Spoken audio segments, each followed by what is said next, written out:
నేను వాళ్ళని ఎప్పటికీ క్షమించను. వాళ్ళు నన్ను అంతలా బాధ పెట్టారు. బయటికి ప్రార్థన చేస్తున్నావు కానీ లోపల మాత్రం ఆ మనిషి మీద అసూయ, కోపం అనే విషయాన్ని మోస్తున్నావు. మరి నీవు చేసిన వేల తప్పులని దేవుడు క్షమించాలని ఎలా కోరుకుంటావు? బాప్తిస్మం తీసుకున్న నీవు క్రీస్తులాగా ప్రేమించాల్సింది పోయి పాత కక్షలని తలుచుకుంటూ నీవే కాల్చుకుంటున్నావు. పగ అనేది ఎదుటివారిని చంపే ఆయుధం కాదు, అది నిన్ను లోపల నుండి తినేసే ఒక చెదుపురుగు. మనుషుల అపరాధములను మీరు క్షమించిన ఎడల మీ పరలోకపు తండ్రి మీ అపరాధం క్షమించును. నీవు క్షమించకపోతే నీ ఉపవాసానికి, నీ ప్రార్థనకు అర్థం లేదు.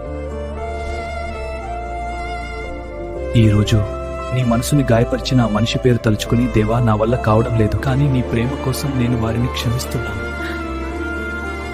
క్షమించడం అంటే వాళ్ళు గొప్పవాళ్ళని కాదు, నీవు దేవుని బిడ్డవని అర్థం. ఆ భారము దించే, నీ మనసు తేలిపోతుంది.